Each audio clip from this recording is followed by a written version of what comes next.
Hi, this is Jurgen Rasmussen and welcome to the Provocative Hypnosis vlog.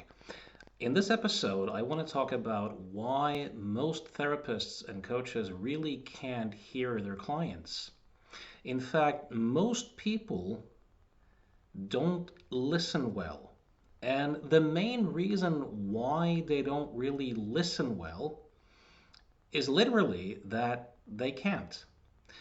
So let's have a look at this very important life skill, this ability to really listen deeply to another human being.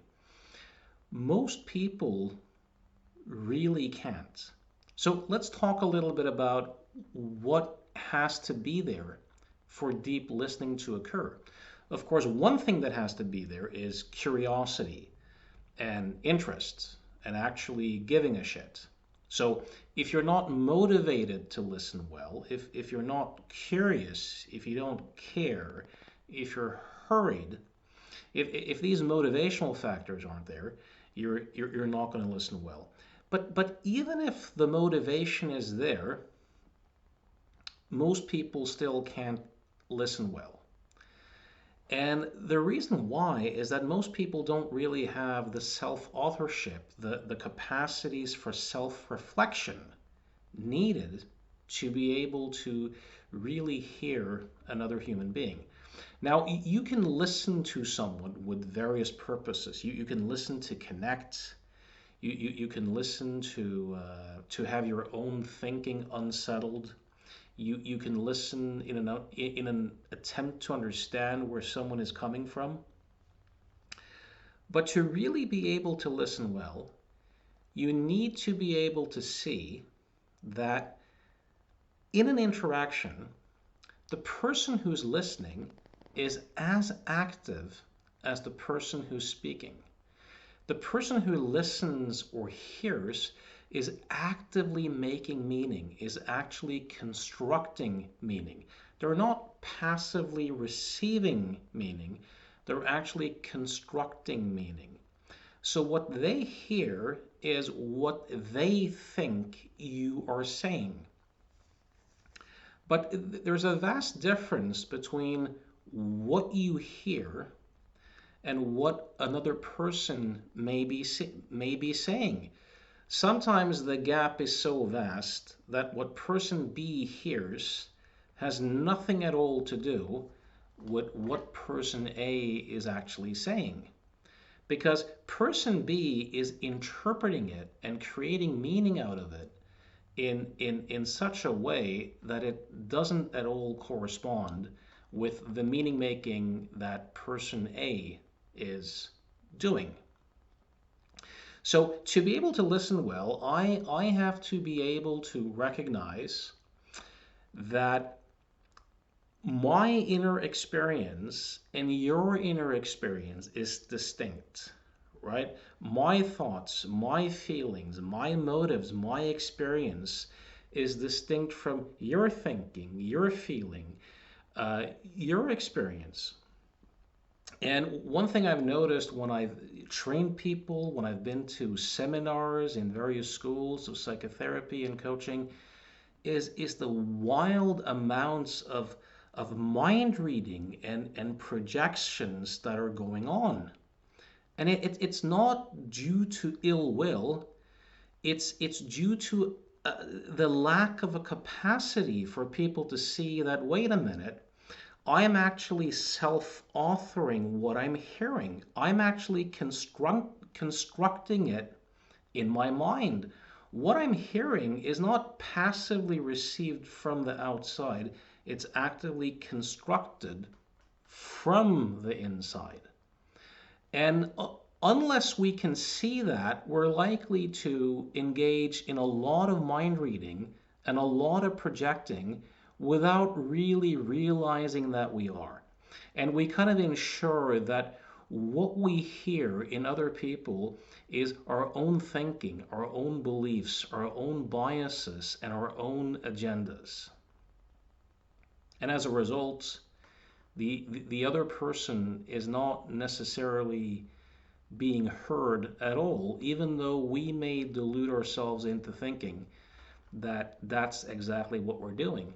Consider a typical exchange that you might see on social media or in a TV studio. Person A says something, person B hears something that may have very little to do with what person A is actually saying. Now they begin to critique person A for what they think that person A is saying. Now, the problem is, person A is not actually arguing for what they're critiquing.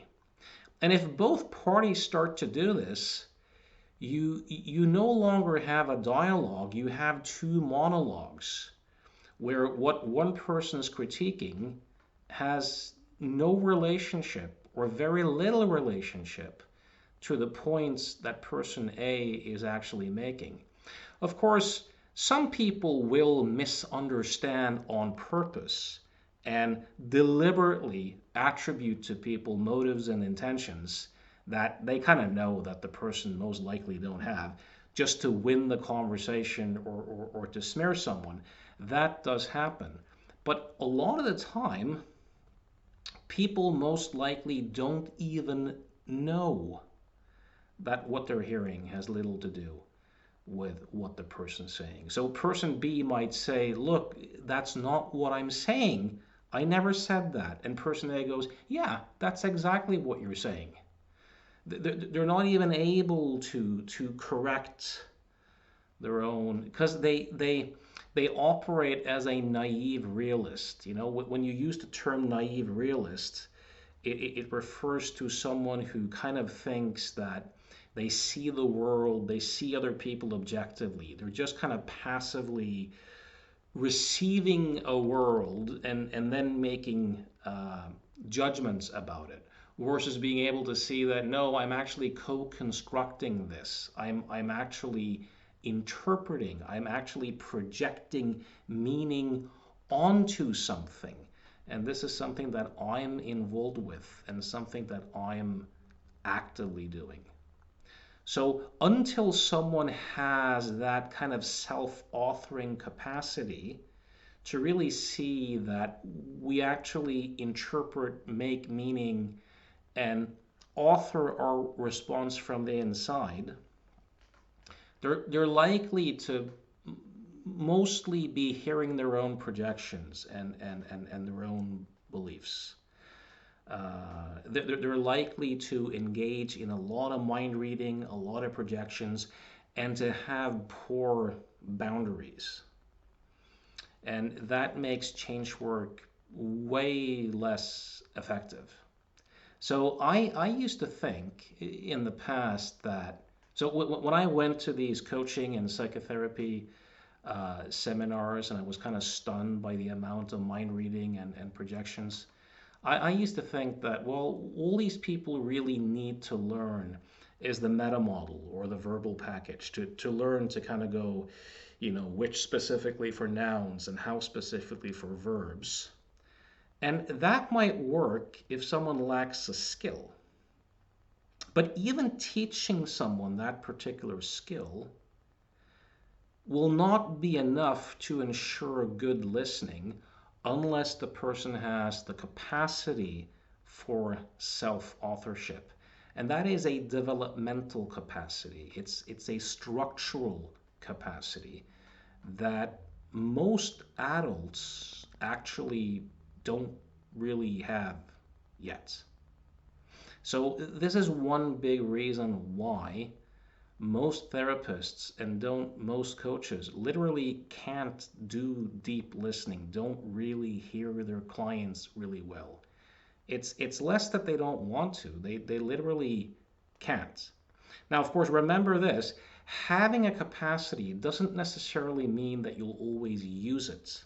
It doesn't necessarily mean that you'll be necessarily that good at it either if you're not practicing it. So of course, if you don't care, if you're not motivated to listen, if you're not engaged, you're likely not to.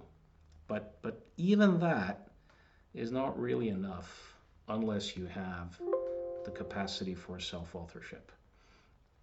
So that is something to consider. So if you're dealing with a person who says, she makes me feel, or he makes me feel, and they literally believe that, like they literally believe that their inner emotional life is created by other people and events, and in such a way that they hold other people responsible for their own inner experience, and they also simultaneously hold themselves responsible for other people's experience. If someone operates there, which is what we call a more socialized mind, you can be pretty sure that they don't have the self-reflection, the self-authorship needed to do deep listening.